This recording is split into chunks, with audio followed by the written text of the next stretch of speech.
ಕೃಪೆಯಲ್ಲಿ ವಿಶ್ವಾಸವಿರುವಂತಹ ದೇವರೇ, ಸರ್ವಶಕ್ತನೇ ಸರ್ವಜ್ಞಾನಿಯೇ, ನಮ್ಮ ಜೊತೆ ಇರುವಂತಹ ಈ ಮಾತುಗಳನ್ನೇ ನಿಮ್ಮ ಸಮಯದಲ್ಲಿ ಕರ್ತನೆ ಸ್ವಲ್ಪ ನಿನ್ನ ಸನ್ನಿಧಿಗೆ ನಾವೆಲ್ಲರೂ ಸೇರಿ ಬಂದು ಸ್ವಾಮಿ ದೇವರೇ ಮಾಡಿ ಸೂಚಿಸಿ ಕರ್ತನೆ ಸ್ವಲ್ಪ ನಿನ್ನ ವಾಕ್ಯದಿಂದ ಸ್ವಾಮಿ ಬಲ ಹೊಂದುವ ಹಾಗೆ ಕರ್ತನೆ ಸ್ವಲ್ಪ ಈ ಸಮಯವನ್ನು ನಿನ್ನ ಮಾಡಿಕೊಟ್ಟಿದ್ದೆಲ್ಲ ಕರ್ತನೆ ಸ್ವಲ್ಪ ಅದಕ್ಕಾಗಿ ನಿನ್ನ ಸ್ತೋತ್ರಗಳು ಕರ್ತನೆ ದೇವರೇ. ಈ ಸಮಯದಲ್ಲಿ ಸ್ವಾಮಿ ನಮ್ಮನ್ನೇ ಸ್ವಾಮಿ ಹಸ್ತಿಗೆ ಸಂಪೂರ್ಣವಾಗಿ ಒಪ್ಪಿಸಿಕೊಡ್ತಾ ಇದ್ದೇವೆ ಕರ್ತನೆ ಸ್ವಲ್ಪ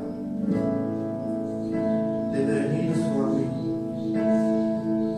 ನಿನ್ನ ನಿರ್ಮಲವನ್ನು ಸ್ವಾಮಿ ನಮ್ಮ ಮೇಲೆ ಪ್ರೋಕ್ಷಿಸಿ ಸ್ವಾಮಿ ನಮ್ಮನ್ನು ಶುದ್ಧಿಪಡಿಸಿ ಕರ್ತನೆ ಸ್ವಲ್ಪ ನಿನ್ನ ಹಾಡಿ ಸೂಚಿಸುವ ಹಾಗೆ ಕರ್ತನೆ ಸ್ವಲ್ಪ ನಮ್ಮ ಹೃದಯಗಳನ್ನು ನಮ್ಮ ತುಟಿಗಳನ್ನು ಕರ್ತನೆ ಸ್ವಲ್ಪ ನಿನ್ನ ತೆರೆ ಮಾಡಿದ ಸ್ವಾಮಿ ನನಗೆ ಬೇಡುತ್ತದೆ ಕರ್ತನೆ ಸ್ವಲ್ಪ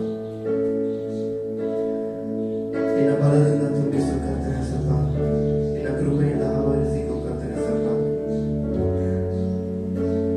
ಈ ಸಮಯದಲ್ಲಿ ಕರ್ತನೆ ಸ್ವಲ್ಪ ನಿನ್ನನ್ನೇ ಮಹಿಮೆ ಪಡಿಸುವುದಕ್ಕೆ ನಿನ್ನನ್ನೇ ಘನಪಡಿಸುವುದಕ್ಕೆ ಕರ್ತನೆ ಸ್ವಲ್ಪ ನಮಗೆ ಸಹಾಯ ಮಾಡು ಎಂದು ಸ್ವಾಮಿ ಆತ್ಮನೇ ನಿನ್ನಲ್ಲಿ ಬೇಡುತ್ತಾ ಕರ್ತನೆ ಈ ಪ್ರಾರ್ಥನೆ ಯೇಸು ಕ್ರಿಸ್ತನ ನಾಮದಲ್ಲಿ ಮಾಡ್ತಾ ಇದ್ದೇನೆ.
ಕೃಪೆಯ ಸುರಿಸುವ ಕೃಪೆಗೆ ಸ್ತೋತ್ರವು. ನಿನ್ನ ನಾಮ ನನಗೆ ಪ್ರಿಯ, ನಿನ್ನ ಹಸ್ತವೇ ಆಶ್ರಯ. ನಿನ್ನ ನಾಮ ನನಗೆ ಪ್ರಿಯ, ನಿನ್ನ ಹಸ್ತವೇ ಆಶ್ರಯ. ಎಲ್ ಶಡಾಯ್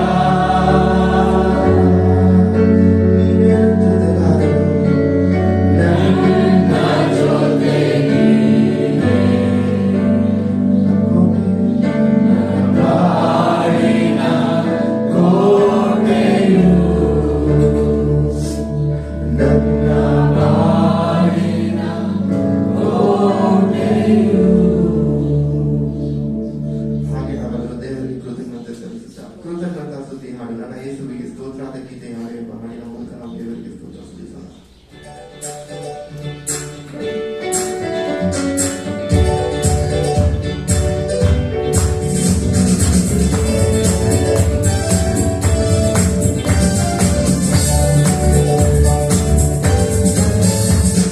ಕೃತಜ್ಞತಾ ಸ್ತುತಿ ಹಾಡು ನನ್ನ ಯೇಸುವಿಗೆ ಸ್ತೋತ್ರದ ಗೀತೆ ಹಾಡು.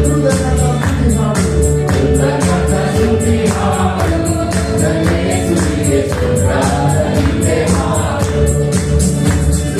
ಕರ್ತನು ಕರ್ತನು ಪರಿಶುದ್ಧನು, ಬಾಯಲ್ಲಿ ಅಭಿನಂದನು. ಕರ್ತನು ಕರ್ತನು ಪರಿಶುದ್ಧನು, ಬಾಯಲ್ಲಿ ಅಭಿನಂದನು. ಕೃತಜ್ಞತಾ ಸ್ತುತಿ ಹಾಡು ನನ್ನ ಯೇಸುವಿಗೆ ಸ್ತೋತ್ರದ ಗೀತೆ ಹಾಡು. ಕೃತಜ್ಞತಾ ಸ್ತುತಿ ಹಾಡು ನನ್ನ ಯೇಸುವಿಗೆ ಸ್ತೋತ್ರದ ಗೀತೆ ಹಾಡು. ಯೆರಿಕೋ ಕೋಟೆಯು ಅಡ್ಡ ಬಂದರು, ಯೇಸುವಿನ ಮುಂದೆ ಹೋಗುವ.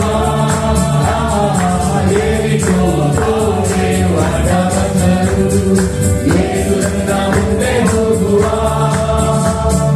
ಹೆದರದಿರು, ಹೆದರದಿರು, ಸ್ತುತಿಯಿಂದ ಬಿದ್ದು ಹೋಗಲು.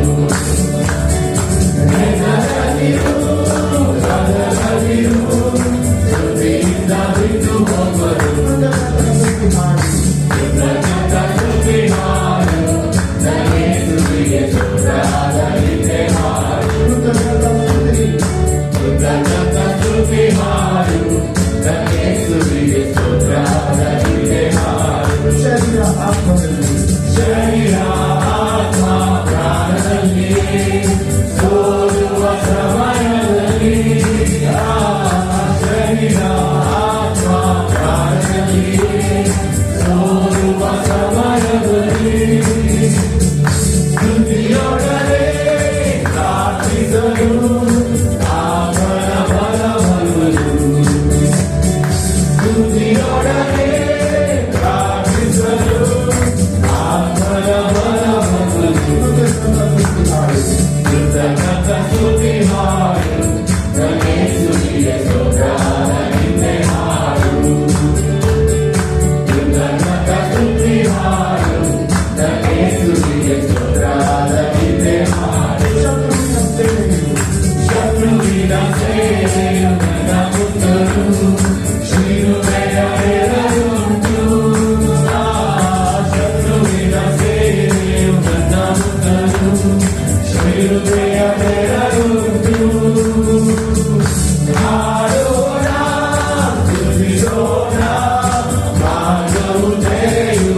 ರಕ್ಷಣಾನಂದವ ನೀಡಿದ ಕರ್ತನ ಎಂದೆಂದು ಮಾಡಿಕೊಂಡ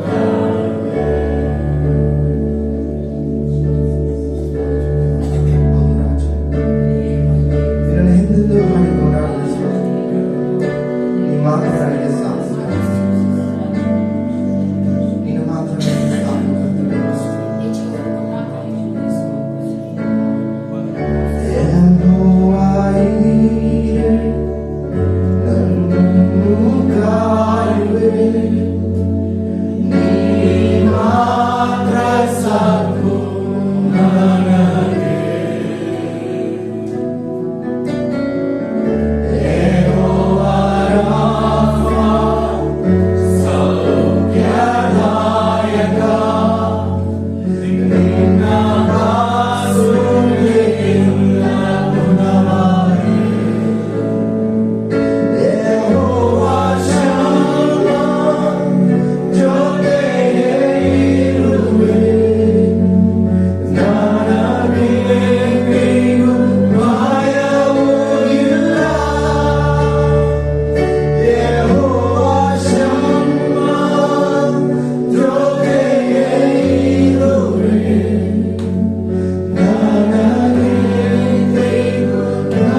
ನೀನು ಶ್ರೇಷ್ಠನಾಗಿದೆ ಹೌದು ರಾಜ ಹೊಸ ಬಲ ನೀಡಿ ನಮ್ಮನ್ನು ನಡೆಸುವಂತಹ ಇದು ರಾಜನ ನನ್ನನ್ನು ಸ್ವಾಮಿ ಸಮರ್ಪಿಸ್ತಾರೆ ಈ ಹಸ್ತಕ್ಕೆ ಒಪ್ಪಿಸಿಕೊಡುತ್ತಾರೆ ನನ್ನ ಬಲವನ್ನು ನನ್ನ ಸಾಮರ್ಥ್ಯವನ್ನು ನಿನ್ನ ಶುದ್ಧ ಕೃಪೆಯಿಂದ ಸ್ವಾಮಿ ಇಲ್ಲಿವರೆಗೂ ನಡೆಸಿಕೊಂಡು ಬಂದಿರುವಂತಹ ಮುಂದೆಯೂ ಕರ್ತನೆ ಸ್ವಲ್ಪ ನಾನು ನಡೆಸುವಂತಹ ಎಂಬುವ ರೂಪ ನೀವೇ ಆಗಿದೆಯಾ ಸ್ವಾಮಿ ನಂಬಿಕೆಯಿಂದ ಕರ್ತನೆ ಸ್ವಲ್ಪ ನಿನಗೆ ಸ್ತೋತ್ರಗಳನ್ನು ಸಲ್ಲಿಸ್ತೇನೆ ಕರ್ತನೆ ಸ್ವಲ್ಪ ನಾನು ವಿಶ್ವಾಸಿಸ್ತೇನೆ ಕರ್ತನೆ ಸ್ವಲ್ಪ ನನಗೆ ಹೊಸ ಬಲವನ್ನು ನೀಡಿದೆಯಾ ಕರ್ತನೆ ನನ್ನ ಅಭಿಷೇಕ ಮಾಡಿದೆಯಾ ಕರ್ತನೆ ನಿನ್ನ ವಾಕ್ಯವನ್ನು ಗ್ರಹಿಸಿಕೊಳ್ಳುವುದಕ್ಕೆ ನಿನ್ನ ವಾಕ್ಯವನ್ನು ತಿಳಿದುಕೊಳ್ಳುವುದಕ್ಕೆ ನಿನಗಾಗಿ ಫಲ ಕೊಡುವ ಮರವಾಗಿ ಕರ್ತನೆ ಸ್ವಲ್ಪ ನನ್ನನ್ನು ಮಾರ್ಪಡಿಸಿದೆಯಾ ನನ್ನನ್ನು ಶುದ್ಧಿಸಿದೆಯಾ ಕರ್ತನೆ ಸ್ವಲ್ಪ ನಿನ್ನ ವಾಕ್ಯದ ಜಲಸೆಯಿಂದ ನನ್ನನ್ನು ಶುದ್ಧಪಡಿಸಿ ಕರ್ತನೆ ನಿನಗೋಸ್ಕರ ಹೆಚ್ಚಾದ ಫಲ ಕೊಡುವ ಮರವಾಗಿ ನನ್ನ ಮಾರ್ಪಡಿಸಿದೆಯಾ ಸ್ವಲ್ಪ ನಾನು ವಿಶ್ವಾಸಿಸ್ತೇನೆ ಕರ್ತನೆ ಸ್ವಲ್ಪ ನಿನ್ನ ಹಸ್ತಕ್ಕೆ ನಾನು ಒಪ್ಪಿಸಿಕೊಡ್ತಾ ಇದ್ದೇನೆ ಹೊಸ ಬಲ ನೀಡಿದೆ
ಸೇನಾಧೀಶನಾದ ಪರಲೋಕ ತಂದೆ ಅಪ್ಪಾಗಿದ್ದಾನೆ ಒಂದು ಸಮಯಕ್ಕಾಗಿ ಸ್ತೋತ್ರ ಉಂಟಾಗಿ ಈ ಅಕ್ಟೋಬರ್ ತಿಂಗಳ ಮೊದಲ ದಿನದಲ್ಲಿ ಸ್ವಲ್ಪ ನಾವು ಸನ್ನಿಧಾನಕ್ಕೆ ಕೂಡಿ ಬರುವಂತೆ ಸಭೆಯಾಗಿ ಕಟ್ಟಡ ಕರೆದಿದ್ದಕ್ಕಾಗಿ ನಿಮಗೆ ಸ್ತೋತ್ರ.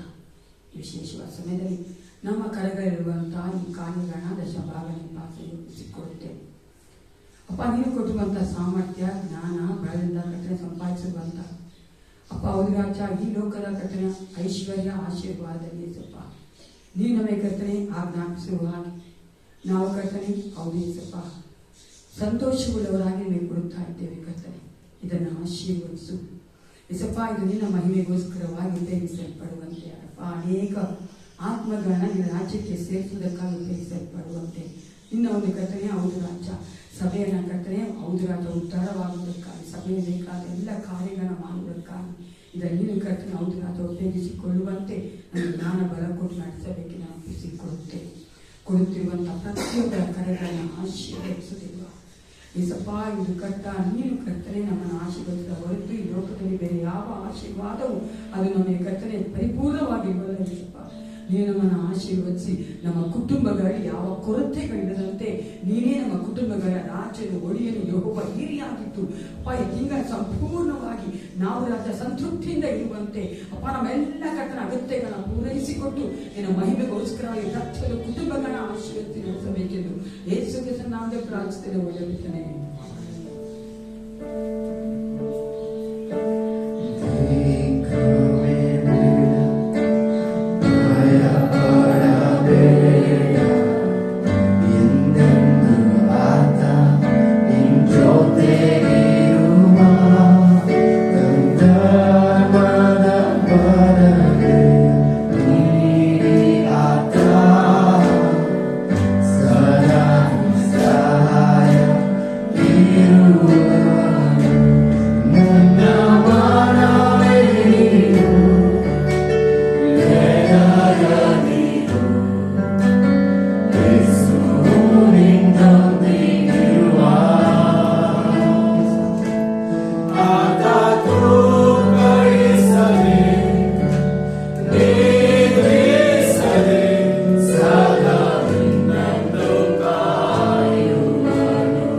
ಏಸಪ್ಪ ನೀವು ಕೊಟ್ಟಿರುವಂತ ಈ ಅಕ್ಟೋಬರ್ ತಿಂಗಳನ್ನ ಕರ್ತನೆ ವಾಗ್ದಾನವನ್ನು ದಾನ ಮಾಡುವಾಗ ನಿನ್ನ ಕರ್ತನೆ ಕೃಪೆ ಹೌದು ರಾಜ, ನಿನ್ನ ಪರಿಶುದ್ಧ ಆತ್ಮನ ಕರ್ತನೆ ಸಹಾಯವನ್ನು ಒದಗಿಸಿ ಕೊಡಬೇಕೆಂದು ಒಪ್ಪಿಸಿಕೊಡುತ್ತೆ. ನಮ್ಮೊಂದಿಗೆ ಮಾತನಾಡಿ ಈ ವಾಗ್ದಾನವು ಕರ್ತನೆ ಈ ತಿಂಗಳ ಸಂಪೂರ್ಣವಾಗಿ ನಮ್ಮನ್ನ ಬಲಪಡಿಸಿ ನಮಗೆ ಬೇಕಾದ ಸಹಾಯವನ್ನು ಒದಗಿಸಿಕೊಟ್ಟು ನಡೆಸುವಂತೆ ಅಪ್ಪ ಕರ್ತಾಯ ಮಾತನಿಗೆ ನಮ್ಮೆಲ್ಲರೂ ಒಪ್ಪಿಸಿಕೊಳ್ಳುತ್ತಾ ಯೇಸು ಕ್ರಿಸ್ತನ ನಾಮದಲ್ಲಿ ಪ್ರಾರ್ಥಿಸುತ್ತೇನೆ ಒಳ್ಳೆಯ ಪಿತನೇ. ಹಲ್ಲೆಲೂಯಾ. Good morning. ಈ ಬೆಳಗಿನ ಒಂದು ಜಾವದಲ್ಲಿ ನಾವು ಅಕ್ಟೋಬರ್ ತಿಂಗಳ ಮೊದಲನೇ ಒಂದು ದಿನದಲ್ಲಿ ನಾವು ಈ ಆಲಯದಲ್ಲಿ ಸೇರಿ ಬರುವಂತೆ ದೇವರು ನಮಗೆ ಕೊಟ್ಟಂತಹ ಕೃಪೆಗಾಗಿ ದೇವರಿಗೆ ಸ್ತೋತ್ರ ಉಂಟಾಗಲಿ. ಆತನ ಒಂದು ಬಲ, ಆತನ ಶಕ್ತಿ, ಆತನ ಒಂದು ಸಹಾಯದಿಂದ ನಾವು ಈ ಲೋಕದಲ್ಲಿ ಆತನ ವಿಶ್ವಾಸಿಗಳಾಗಿ ಜೀವಿಸೋದು ಆಗದೇ ಇರುವಂತಹ ಕಾರ್ಯ. ಹಲ್ಲೆಲೂಯಾ. ಅದಕ್ಕಾಗಿಯೇ ನಮ್ಮನ್ನ ದೇವರು ಕರ್ಕೊಂಡು ಬಂದು ಈ ತಿಂಗಳ ಮೊದಲನೇ ದಿನದಲ್ಲಿ ನಮಗೆ ಬೇಕಾದಂತ ವಾಗ್ದಾನವನ್ನು ಅನುಭವಿಸಿಕೊಟ್ಟ ಆತನಾಗಿ ನಮ್ಮನ್ನ ಈ ತಿಂಗಳೆಲ್ಲ ಬಲಪಡಿಸಿ ನಡೆಸುವುದಕ್ಕಾಗಿದ್ದೇವೆ. ದೇವರ ವಾಕ್ಯ ಹೇಳ್ತದೆ, ಆತನ ಒಂದು ವಾಕ್ಯವು ನಮ್ಮನ್ನ ಬಲಪಡಿಸುವಂತ.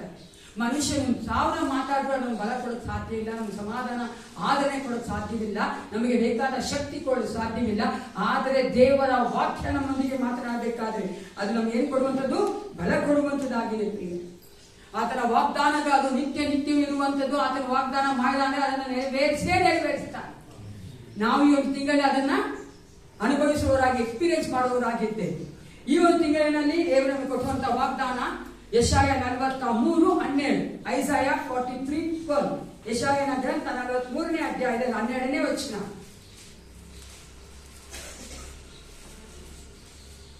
ಯಾವುದು ಓದಿ. ನಾನೇ ರಕ್ಷಣೆಯನ್ನು ಮುಂತಿರಿಸಿ ನೆರವೇರಿಸಿ ಪ್ರಕಟಿಸಿದ್ದೇನೆ. ನಿಮ್ಮಲ್ಲಿ ಅನ್ಯ ದೇವರು ಯಾರು ಇರಲಿಲ್ಲವಲ್ಲ, ನೀವೇ ನನ್ನ ಸಾಕ್ಷಿಗಳು, ನಾನೊಬ್ಬನೇ ದೇವರು. ಇಂಗ್ಲಿಷಲ್ಲಿ ಅಂತ ಹೇಳ್ತದೆ, I have declared and have saved and I have showed when there was no strange God among you, therefore you are my witnesses, saith the Lord, that I am God. ಈ ಒಂದು ವಾಕ್ಯದಲ್ಲಿ ದೇವರು ನಮ್ಮೊಂದಿಗೆ ಏನ್ ಮಾಡ್ತಾ ಇದ್ದಾನೆ? What God wants to talk to us through this verse. ಈ ಒಂದು ವಚನದಲ್ಲಿ ದೇವರು ನಮ್ಮೊಂದಿಗೆ ಏನ್ ಮಾತನಾಡ್ತಿದ್ದಾನೆ ನೋಡಬೇಕಾದರೆ, ಅದು ಅರ್ಥ ಮಾಡ್ಕೋಬೇಕಾದ್ರೆ ಮೊದಲು ಈ ವಾಕ್ಯದ ಹಿನ್ನೆಲೆಯನ್ನ ಮತ್ತೆ ಕಾಂಟೆಕ್ಸ್ಟ್ ಅನ್ನ ನಾವು ತಿಳಿದುಕೊಳ್ಳಬೇಕು ಪ್ರಿಯ. ಯಾಕಂದ್ರೆ ನಾವು ಈ ವಾಕ್ಯ ಅರ್ಥ ಮಾಡ್ಕೋಬೇಕಂದ್ರೆ ನಾವು ಆ ಒಂದು ಹಿನ್ನೆಲೆಯನ್ನು ತಿಳಿದುಕೊಳ್ಳುವುದು ಬಹಳ ಮುಖ್ಯವಾಗಿ. ಅವನು ಇಸ್ರೇಲ್ ದೇಶವನ್ನ ನೀವು ನೋಡುವುದಾದ್ರೆ ಅಥವಾ ಇಸ್ರೇಲ್ ಜನಗಳನ್ನ ನೋಡುವುದಾದ್ರೆ ಈ ಒಂದು ವಾಕ್ಯಗಳನ್ನ ಯೆಶಾಯನು ಬರಿಬೇಕಾದ್ರೆ, ದೇವರು ಆತನ ಮೂಲಕವಾಗಿ ಬಡಿಸಬೇಕಾದ್ರೆ ನಾವಿಲ್ಲಿ ನೋಡ್ತೇವೆ, ಆ ಇಸ್ರೇಲ್ ಜನ ದೇವರಿಗೆ ಅವಿಧೇಯರಾಗಿ ಅವರು ವಿಗ್ರಹಾರಾಧನೆ ಇಟ್ಟುಕೊಂಡವರಾಗಿದ್ದರಿಂದ ದೇವರು ಅವರನ್ನ ಎಕ್ಸೈಲ್ಗೆ ಅಥವಾ ಸೆರೆ ಕಳಿಸ್ಕೊಬಿಟ್ಟಿದ್ರು. ಅವರು ಸೆರೆಯಲ್ಲಿದ್ದು ಅನೇಕ ಕಷ್ಟಗಳನ್ನ, ನೋವುಗಳನ್ನ, ದುಃಖಗಳನ್ನ ಅನುಭವಿಸ್ತಾ ಇದ್ದಾಗ ದೇವರು ಈ ಒಂದು ವಾಕ್ಯಗಳನ್ನ ಅವರಲ್ಲಿ ಮಾತನಾಡುವುದರ ಮೂಲಕವಾಗಿ ತಿರುಗಿ ಅವರಿಗೆ ಜ್ಞಾಪಿಸ್ತಾ ಇದ್ದಾನೆ. ನಾನೇ ದೇವರಾಗಿದ್ದೇನೆ, ನಾನೇ ನಿಮ್ಮನ್ನು ರಕ್ಷಿಸಿದ ಆತನಾಗಿದ್ದೇನೆ, ನಿಮ್ಮನ್ನು ರಕ್ಷಿಸೋದಕ್ಕೆ ಯಾವ ಅನ್ಯ ದೇವರಿಗೂ ನಿಮ್ಮನ್ನು ಇರಲಿಲ್ವಲ್ಲ, ಆದ್ದರಿಂದಲೇ ನೀವು ನನ್ನ ಸಾಕ್ಷಿಗಳಾಗಿರಬೇಕು ಎಂದು ಅಲ್ಲಿ ಆ ದೇವರು ಮಾತಾ ಇದ್ದಾನೆ. ಅವರ ಒಂದು ಪರಿಸ್ಥಿತಿ ಯಾವ ರೀತಿಯಾಗಿತ್ತು ಆ ಒಂದು ಸಮಯದಲ್ಲಿ ನಾವು ನೋಡ್ಬೇಕಾದ್ರೆ 7 ಅರಸರುಗಳು 17ನೇ ಅಧ್ಯಾಯ 7:23 ವಚನ ಸಂಪೂರ್ಣ ಓದಿ ನೋಡಿ, ಮನೇಲಿ ಹೋಗಿ ಅಲ್ಲಿ ಎಷ್ಟು ಚೆನ್ನಾಗಿ ಹೇಳ್ತಾರೆ ಅವರ ಪರಿಸ್ಥಿತಿ ಹೆಂಗಿತ್ತು ಅಂತ. 7ನೇ ಅರಸರು 17ನೇ ಅಧ್ಯಾಯ 7-23, 2 Kings 17:7-23. ಅಲ್ಲಿ ಹೆಂಗಿದ್ರು ಅಂದ್ರೆ ಅವರು ದೇವರನ್ನ ಬಿಟ್ಟು ಹೋಗ್ತಾ ಇದ್ರು, ಅವಿಧೇಯರಾಗ್ತಾ ಇದ್ರು, ಅನ್ಯ ದೇವರುಗಳನ್ನ ಪೂಜೆ ಮಾಡ್ತಾ ಇದ್ರು, ದೇವರು ಹೇಳಿದ ಮಾತುಗಳನ್ನ ಕೇಳಲಿಲ್ಲ. ಆಗ ದೇವರು ತನ್ನ ಸೇವಕರ ಮೂಲಕವಾಗಿ, ತನ್ನ ಒಂದು ಪ್ರವಾದಿಗಳ ಮೂಲಕವಾಗಿ ಅವರಿಗೆ ಎಚ್ಚರಿಸ್ತಾನೇ ಇದ್ರು. ಆದ್ರೂ ಸಹ ಅವರು ಕೇಳಲಿಲ್ಲ. ಆದ್ರಿಂದ ದೇವರು ಮೊದಲು ಇಸ್ರೇಲ್ ಗೊತ್ತಲ್ವಾ, ಆ ಒಂದು ದೇಶ 2 ದೇಶವಾಗಿತ್ತು. ಸಾಲೋಮನ್ ಸತ್ತ ನಂತರವಾಗಿ ಇಸ್ರೇಲ್ ಮತ್ತೆ ಯಹೂದ ಆಗಿತ್ತು. ದೇವರು ಏನ್ ಮಾಡಿದ್ರು, ಯಹೂದನ ಇಟ್ಟಿದ್ರು, ಇಸ್ರೇಲನ ಆಲ್ರೆಡಿ ಅವರು ಸರಿಯಾಗಿ ಹೋಗ್ಬಿಟ್ಟಿದ್ರು.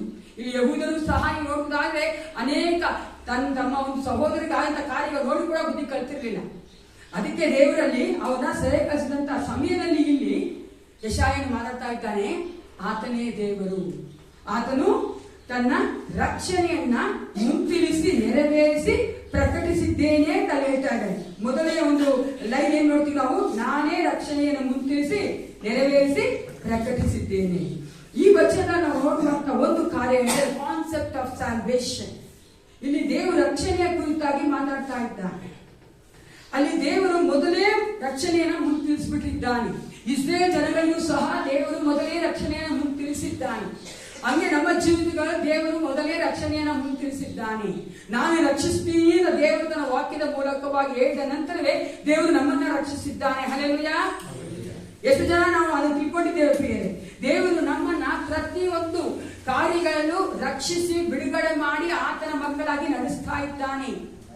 ನಾವು ಈ ಲೋಕದಲ್ಲಿ ಪಾಪಿಗಳಾಗಿದ್ದಾಗ ಪಾಪದಲ್ಲಿ, ಶಾಪದಲ್ಲಿ, ಮರಣದಲ್ಲಿ, ಸೈತಾನ ಕೈಗಳಲ್ಲಿ, ಈ ಲೋಕದ ಆಸೆ ಇಚ್ಛೆಗಳಲ್ಲಿ ನಮ್ಮನ್ನು ನಾವು ತೊಡಗಿಸಿಕೊಂಡಾಗ ಅಥವಾ ಎಂಟ್ಯಾಂಗಲ್ ಆಗಿದ್ದಾಗ ದೇವರು ನಮ್ಮನ್ನ ಆ ಎಲ್ಲಾ ಕಾರ್ಯಗಳ ರಕ್ಷಣೆ ಮಾಡಿ ಅಲ್ಲೇ ಬಿಟ್ಬಿಟ್ಟಿಲ್ಲ ಪ್ರಿಯರೇ. ಆ ರಕ್ಷಣೆ ಅನ್ನೋದು ಅಲ್ಲೇ ನಿಂತು ಬಿಡ್ಲಿಲ್ಲ. ಹಂಗೆ ಇಸ್ರೇಲ್ ಜನರು ಸಹ ಅಷ್ಟೇ, ಐಗುಪ್ತದಾಗೂ ಸಹ ಕೂಗಿ ಕರೆದಾಗೂ ಸಹ ದೇವರ ರಕ್ಷಣೆ ಕೊಟ್ಟರು. ಅದ ನಂತರವೂ ಸಹ ದೇವರು ಅವ್ರನ್ನ ಬಿಡ್ಲಿಲ್ಲ. ಆತನು ಅವರನ್ನ ಕಾನಾನ್ ದೇಶ ಕರ್ಕೊಂಡು ಹೋಗೋವರೆಗೂ ಆತನೊಂದು ಅವರೊಂದಿಗೆ ಇದ್ರು. ಕಾನಾನ್ ದೇಶ ಕರ್ಕೊಂಡು ಹೋದ ನಂತರ ಸಹ ಆತನು ಅವರೊಂದಿಗೆ ಇದ್ರು. ಆತನು ಅವ್ರಿಗೆ ಏನೆಲ್ಲ ಮಾಡಬೇಕು, ಅವರು ಒಂದು ದೇಶವಾಗಿ ಮಾರ್ಪಟ್ಟು ಆ ದೇಶದ ಮೂಲಕವಾಗಿ ದೇವರ ಅವರ ಮೂಲಕ ಏನ್ ಮಾಡ್ಬೇಕಂತ ಅನ್ಕೊಂಡಿದ್ರು ಅದೆಲ್ಲ ಮಾಡೋಕ್ಕಾಗಿ ದೇವರು ಅವ್ರು ನಡೆಸ್ಕೊಂಡೇ ಬರ್ತಾ ಇದ್ರು. ಹೀಗೂ ಸಹ ನಮ್ಮ ಜೀವಿತಗಳಲ್ಲಿ ದೇವರು ಪಾಪದಿಂದ ಬಿಡುಗಡೆ ಮಾಡಿ ಆತನ ಮಕ್ಕಳಾಗಿ ಮಾರ್ಪಡಿಸಿ ನಮಗೆ ರಕ್ಷಣೆ ಕೊಟ್ಟು ಅಲ್ಲೇ ನಿಂತಿರಲ್ಲ. ಆತ ನಮ್ಮ ಜೀವನದ ಪರ್ಯಂತರವಾಗಿ ನಾವು ಆತನ ಬಳಿಗೆ ಹೋಗುವವರೆಗೂ ನಮ್ಮೊಂದಿಗಿದ್ದು ಆ ರಕ್ಷಣೆಯನ್ನು ಪರಿಪೂರ್ಣ ಮಾಡುವ ಆತನಾಗಿದ್ದಾನೆ. ಹಲ್ಲೆಲೂಯಾ. ಅದನ್ನೇ ನಾವು ನೋಡ್ತಾ ಇರ್ತೀವಿ. ಆತನು ಮುಂಚೆಯೇ ತಿಳಿಸ್ಬಿಟ್ಟಿದ್ದ ಇಸ್ರೇಲ್ ಜನಕ್ಕೆ ಆತನ ರಕ್ಷಿಸುವಂತ ದೇವನಾಗಿದ್ದಾನೆ. ಅದನ್ನ ಆಗಲೇ ಹೇಳಿದ ಹಾಗೆ ಅವರು ಅದನ್ನ ಗಮನಿಸಲೇ ಇಲ್ಲ, ಅವರು ಅದನ್ನ ಯೋಚನೆ ಮಾಡಿಲ್ಲ, ಅದನ್ನ ಅವರು ಸೀರಿಯಸ್ ಆಗಿ ತೆಗೆದುಕೊಳ್ಳಿಲ್ಲ. ನಾವು ಹೆಂಗಿದ್ದೇವೆ ಪ್ರಿಯರೇ? ನಮ್ಮ ಜೀವಿತಗಳಲ್ಲಿ ದೇವರು ಯೇಸು ಕ್ರಿಸ್ತನ ಮೂಲಕವಾಗಿ ಕೊಟ್ಟಂತಹ ನಿತ್ಯ ಜೀವವನ್ನ ಯಾವ ರೀತಿ ಕಾಯ್ದುಕೊಳ್ತಾ ಇದ್ದೇವೆ? ನಾವು ರಕ್ಷಣೆ ಮೊದಲೇ ದೇವರು ನಮಗೆ ಮುಂತಿಳಿಸಿ ನಮ್ಗೆ ಕೊಟ್ಟಿದ್ದಾನಲ್ಲ, ನಾವು ಅದನ್ನ ನಡೀತಾ ಇದ್ದೇವಾ? We have to examine ourselves. Israel ಜನಗಳ ಹಾಗೆ ಅನೇಕ ಸಾರಿ ನಾವು ಸಹ ಅವಿಧೇಯರಾಗಿ ನಾವು ಅನ್ಯ ದೇವರುಗಳು ಅನ್ಬೇಕಾದ್ರೆ ಆ ಅನ್ಯ ದೇವರುಗಳೆಲ್ಲ ನಮ್ಮ ಮೂಲಕ ನಮ್ಮ ಒಂದು ವಚನದ ಪ್ರಕಾರವಾಗಿ ನಮಗಿರುವಂತಹ ದುರಾಶೆಗಳು, ಆಸೆಗಳು, ನಮ್ಮಲ್ಲಿರುವಂತಹ ಇಚ್ಛೆಗಳು ಯಾವುದೆಲ್ಲ ದೇವರಿಗಿಂತ ಹೆಚ್ಚಾಗಿ ನಾವು ಇಟ್ಟಿದ್ದೇವೋ ಅದನ್ನು ನಾವು ದೇವರುಗಳಾಗಿ ಮಾಡಿಕೊಂಡು ಆತನ ದೂರ ಹೋಗ್ತಾ ಇದ್ದೇವೋ? ಎರಡನೇ ಒಂದು ಲೈನ್ ನೋಡ್ತಿದ್ರಿ, ಓದಿ ಆ ಎರಡನೇ ಲೈನ್ ಓದಿ. ಆ ವಚನ ಹೇಳ್ತದೆ 43:12, ನಾನೇ ರಕ್ಷಣೆ ಮುಂಚಿಸಿ ನೆರವೇರಿಸಿ ಪ್ರಕಟಿಸಿದ್ದೇನೆ ಅಂತ. ನಿಮ್ಮಲ್ಲಿ ಅನ್ಯ ದೇವರು ಯಾರೂ ಇರಲಿಲ್ಲ. ನಿಮ್ಮಲ್ಲಿ ಅನ್ಯ ದೇವರು ಯಾರೂ ಇರಲಿಲ್ಲ. ಯೆಶಾಯ 45:5ನೇ ವಚನ ಓದ್ಕೊಳ್ಳೋಣ. ಐಸಾಯ 45:5. ಯೆಶಾಯ 45:5. ನಾನೇ ಯೆಹೋವ, ಇನ್ನು ಯಾವುದೂ ಅಲ್ಲ, ನನ್ನ ಹೊರತು ಯಾವ ದೇವರು ಇಲ್ಲ. ನೀನು ನನ್ನನ್ನು ಅರಿಯದವನಾಗಿದ್ದರೂ ನಿನಗೆ ನಡು ಕಟ್ಟುವೆನು. ಇಲ್ಲಿ ದೇವರು ತನ್ನ ಒಂದು ಶಕ್ತಿಯನ್ನ, ಅಧಿಕಾರವನ್ನ ಆತನೇ ಒಬ್ಬನೇ ನಿಜವಾದ ದೇವರೆಂಬುದು ತೋರಿಸ್ಕೊಡ್ತಾ ಇದ್ದಾನೆ. It's declaring that. ಆತನ ಹೇಳ್ತಾನೆ, ನಾನೇ ನಿಜವಾದ ದೇವರು, ನನಗೆ ಅಧಿಕಾರ ಉಂಟು, ನನಗೆ ಆ ಒಂದು ಶಕ್ತಿ ಉಂಟು ಅಂತ ಅಲ್ಲಿ ಹೇಳ್ತಾ ಇರೋದನ್ನ ನೋಡುತ್ತೇವೆ. ಯಾಕಂದ್ರೆ ಇಸ್ರೇಲ್ ಜನಗಳು ಯಾವೊಂದು ಸೆರೆಯಲ್ಲಿದ್ರು ಸಹ, ಯಾವ ಒಂದು ಗುಲಾಮತದ ಇದ್ರು ಸಹ, ಎಲ್ಲಾ ಸಮಯಗಳಲ್ಲಿ ಯಾವ ಅನ್ಯ ದೇವರುಗಳು ಬಂದು ಅವರು ರಕ್ಷಿಸಲಿಲ್ಲ. ಯೆಹೋವನಾದ ದೇವರೊಬ್ಬರೇ ಆತನನ್ನ ರಕ್ಷಿಸುತ್ತವರನ್ನು. ಅದಕ್ಕಾಗಿ ಹೇಳ್ತಾನೆ ಸ್ಟ್ರೇಂಜ್ ಗಾಡ್ ಅಂತ, ಅನ್ಯ ದೇವರುಗಳು ಅಂತ ಹೇಳ್ಬೇಕಾದ್ರೆ ಆ ಒಂದು ಕಾಲಗಳಿದ್ದಂತ ಅಮೋರಿಯರು, ಫಿಲಿಸ್ಟಿಯರು, ಜೆಬೂಸಿಯರು ನೋಡುವುದಾದ್ರೆ ಆ ಎಲ್ಲಾ ಜನಗಳು ಆರಾಧನೆ ಮಾಡುತ್ತಾ ಸೇವಿಸುತ್ತ ದೇವರುಗಳ ಕುರಿತಾಗಿ ಇಲ್ಲಿ ದೇವರು ಹೇಳ್ತಾ ಇದ್ದಾನೆ. ಆ ಅನ್ಯ ದೇವರು ಯಾರು ಅವರನ್ನ ಕಾಪಾಡಲಿಲ್ಲ, ಅವರು ರಕ್ಷಿಸಲಿಲ್ಲ. ಅದು ನಾನೇ ದೇವನು ಹೇಳ್ಬೇಕಾದ್ರೆ ಆತನ ತನ್ನ ಅಧಿಕಾರವನ್ನ ಹೇಳ್ತಾ ಇದ್ದಾನೆ ಪ್ರಿಯ. ಆತನ ಶಕ್ತಿಯನ್ನು ಹೇಳುವ ಆತನಾಗಿದ್ದಾನೆ. ಯಾವ ರೀತಿಯಾಗಿ ಅವ್ರನ್ನ ಆತನು ಬಿಡಿಸ್ಕೊಂಡು ಬಂದ? ಹ್ಯೂಮನ್ ಆಗಲ್ಲ, ಒಬ್ಬ ಮನುಷ್ಯನ ರೀತಿಯಲ್ಲಿ.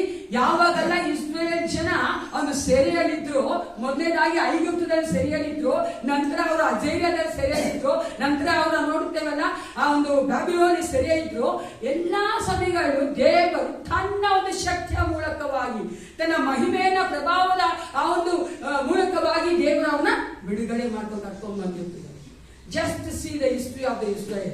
ಆ ಇಸ್ರೇಲ್ ಚರಿತ್ರೆ ನೋಡುವುದಾದ್ರೆ ದೇವರು ಅದ್ಭುತವಾಗಿ ಮಾಡಿನೇ ತನ್ನ ಒಂದು ಮಹಿಮೆಯನ್ನು ತೋರ್ಪಡಿಸುವುದಕ್ಕಾಗಿ ಅವರನ್ನ ಆ ಒಂದು ಗುಲಾಮತದಿಂದ ಬಿಡಿಸ್ಕೊಂಡು ಬಂದು. ಅದಕ್ಕೆ ಹೇಳ್ತಾ ಇದ್ದಾರೆ ದೇವರು, ಯಾವ ಒಂದು ಅನ್ಯ ದೇವರುಗಳು ನಿಮ್ಮಲ್ಲಿ ಇರಲಿಲ್ವಲ್ಲ. ಅವಾಗ ಅರ್ಥ ಏನು? ನಾನೇ ಎಲ್ಲವೂ ಆಗಿದ್ನಲ್ಲ, ನಾನೇ ನಿಮ್ಗೆ ಎಲ್ಲವನ್ನ ಮಾಡಿದ್ದೇನಲ್ಲ. ಅವಾಗ ನಾವೇನ್ ಮಾಡ್ಬೇಕು? ಆತನನ್ನೇ ಸಹಾಯಕನಾಗಿ ತೆಗೆದುಕೊಳ್ಬೇಕು. ಆತನೇ ನಮಗೆ ಗತಿ ಅಂತ ಅನ್ಕೊಳ್ಬೇಕು. ಅದೇ ನಮ್ಮ ಒಂದು ವಿಶ್ವಾಸ ಜೀವಿತಗಳು ನೋಡ್ತೇವೆ ಪ್ರಿಯ. ದೇವರು ನಮಗೆ ಮಾಡುವಂತಹ ಆ ಒಂದು ರಕ್ಷಣೆಯನ್ನ, ದೇವರು ಕೊಟ್ಟಿರುವಂತಹ ರಕ್ಷಣೆಯನ್ನ ನಾವು ಯಾವ ರೀತಿಯಾಗಿ ತೆಗೆದುಕೊಂಡಿದ್ದೇವೆ? ನಮಗೆ ಯಾವುದರಿಂದಲೂ ರಕ್ಷಣೆ ಬಂದಿಲ್ಲ, ಯಾವ ಒಂದು ಕಾರ್ಯದಿಂದಲೂ ರಕ್ಷಣೆ ಬಂದಿಲ್ಲ. ನನ್ನಿಂದ ಅಲ್ಲ ಅದಾಗಿರೋದು ಶುದ್ಧ ಕೃಪೆ, ಯೇಸು ಕ್ರಿಸ್ತನ ದಯೆಯಿಂದ, ಕೃಪೆಯಿಂದ, ಆತನ ರಕ್ತದ ಮೂಲಕವಾಗಿ. ಹಲ್ಲೆಲೂಯಾ. ಅದಕ್ಕಾಗಿ 1 ಕೊರಿಂಥ 8:6 ಹೇಳ್ತಾನೆ ಪೌಲನು. ಓದ್ಕೊಳ್ಳಿ ವಿಷಯನ. 1 ಕೊರಿಂಥ 8:6. First Corinthians chapter 8 verse 6.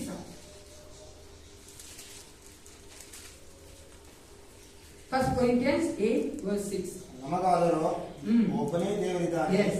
ಆತನು ತಂದೆಯೆಂಬಾತನೇ. ಆತನು ಸಮಸ್ತಕ್ಕೂ ಮೂಲ ಕಾರಣನು. ನಾವು ಆತನಿಗಾಗಿ ಉಂಟಾದೆವು ಮತ್ತು ನಮಗೆ ಒಬ್ಬನೇ ಕರ್ತ, ಆತನು ಯೇಸು ಕ್ರಿಸ್ತನೇ. ಆತನ ಮುಖಾಂತರ ಸಮಸ್ತವೂ ಉಂಟಾಯಿತು. ನಾವು ಆತನ ಮುಖಾಂತರ ಉಂಟಾದೆವು. ಪೌಲನು ಹೇಳ್ತಾನೆ, ನಮಗೊಬ್ಬನೇ ದೇವರು, ನಮಗೊಬ್ಬನೇ ಕರ್ತನು ಯೇಸು ಕ್ರಿಸ್ತನೇ. ಆತನ ಮುಖಾಂತರವೇ ಸಮಸ್ತವೂ ಉಂಟಾಗಿದೆ, ನಾವು ಸಹ ಆತನ ಮುಖಾಂತರವೇ ಉಂಟಾಗಿದ್ದೇವೆ. ಹಿಂಗೆ ಹೇಳ್ಬೇಕಾದ್ರೆ ನಾವಿಲ್ಲಿ ನೋಡ್ತೇವೆ ಸಾವರಿಟಿ ಆಫ್ ಗಾಡ್. ಏನು ಹೇಳಿ? ದೇವರ ಸಾರ್ವಭೌಮತ್ವ.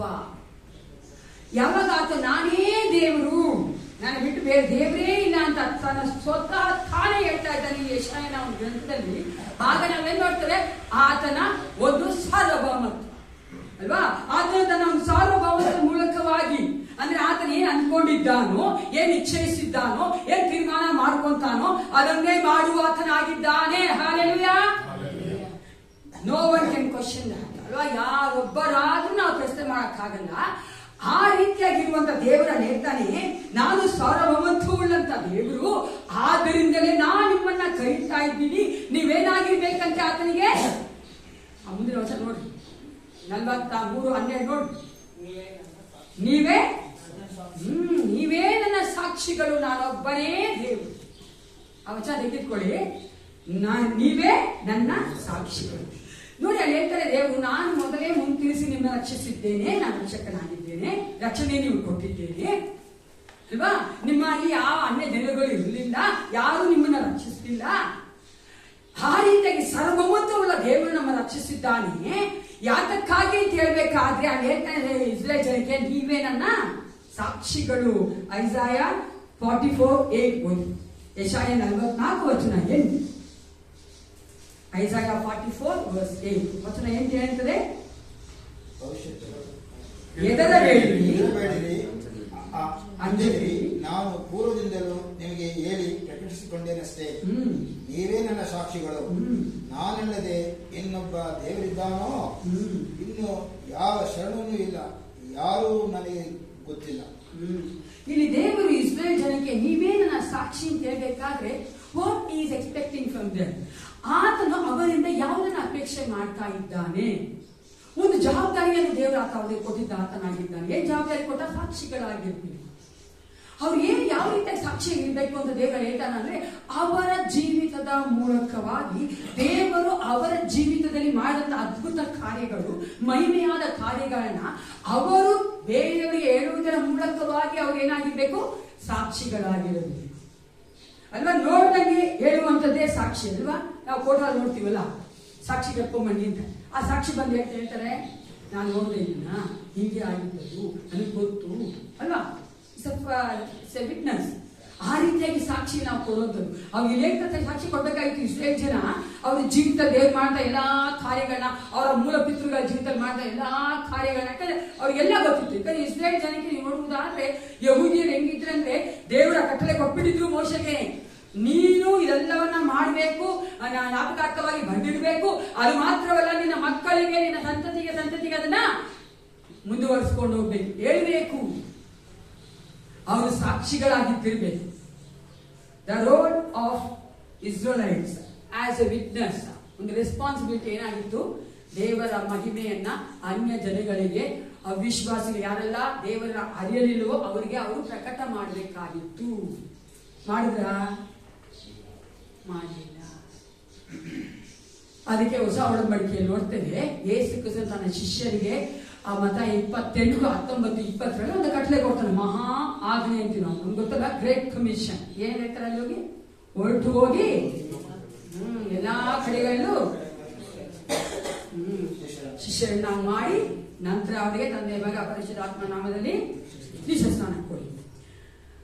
ಅಪೊಸ್ತಲರ ಕೃತ್ಯ 1:8 ನೇರವಾಗಿ ಹೇಳ್ತಾರೆ ದೇವರು. ಅಪೊಸ್ತಲರ 1:8 ಯಾರಾಗಬಹುದು? Acts chapter 1:8. ಯೇಸು ಕ್ರಿಸ್ತನು ಸ್ವರ್ಗಾರೋಹಣ ಆದ ನಂತರ ಅಲ್ಲಿ ಶಿಷ್ಯರ ಮೇಲ್ಗಡೆ, ಅಂದ್ರೆ ಶಿಷ್ಯರಲ್ಲಿ ಆ ಒಂದು ಪರಿಶುದ್ಧಾತ್ಮ ಇದು ಬಂದ ನಂತರ ಬರಕ್ ಮುಂಚಿತವಾಗಿ ಅಲ್ಲಿ ಹೇಳ್ತಾರೆ ಯೇಸು ಕ್ರಿಸ್ತನು ಅಪೊಸ್ತಲರ 1:8 ಏನಾದ್ರು? ಆದರೆ ಪವಿತ್ರಾತ್ಮ ನಿಮ್ಮ ಮೇಲೆ ಬರಲು, ಪವಿತ್ರಾತ್ಮ ನಿಮ್ಮ ಮೇಲೆ ಬರಲು ಬಲವನ್ನು ಹೊಂದಿ ಯೆರೂಸಲೇಮಿನಲ್ಲಿಯೂ ಎಲ್ಲ ಯೂದಾಯ ಸಮಾರ್ಯ ಸೀಮೆಯಲ್ಲಿಯೂ ಭೂಲೋಕದ ಕಟ್ಟ ಕಡೆಯವರೆಗೂ ನನಗೆ ಸಾಕ್ಷಿಗಳಾಗಿರಬೇಕು. ಹಾಲೆಲೂಯಾ. ಇಸ್ರೇಲ್ ಜನ ದೇವರು ಮಾಡಿದಂತ ಅದ್ಭುತ ಕಾರ್ಯಗಳು ನೋಡಿ ಆತನೊಬ್ಬನೇ ದೇವರು, ಶರಣನು, ಆತನೇ ವಿಮೋಚಕನು, ಆತನ ಬಿಟ್ರೆ ಬೇರೆ ಯಾರು ಇಲ್ಲ ಅಂತ ಎಲ್ಲ ಅನ್ಯ ಜನಗಳಿಗೆ ದೇವರ ಅರಿಯದ ಮಕ್ಕಳಿಗೆ ಹೇಳ್ಬೇಕಾಗಿತ್ತು. ಆದ್ರೆ ಅವ್ರು ಹೇಳಿರ್ಲಿಲ್ಲ ಅಲ್ವಾ? ಈಗ ಯೇಸು ಕ್ರಿಸ್ತನು ಸ್ವರ್ಗಾರೋಹಣ ಆಗ್ತಾ ಮುಂಚಿತವಾಗಿ ಅವನು ಪರಿಶುದ್ಧಾತ್ಮ ಬರಕ್ಕಿದ್ದಾರೆ ನಿಮ್ಮ ಮೇಲೆ. ಆಗ ನೀವೇನಾಗ್ಬೇಕು? ಸಾಕ್ಷಿಗಳಾಗಿರಬೇಕು. ಅಲ್ಲಿ ನೋಡಬೇಕಾದ್ರೆ ಎಲ್ಲ ಇದೆ ಪ್ರಿಯರೇ, ಯೂದಾಯ ಸಮಾರ್ಯ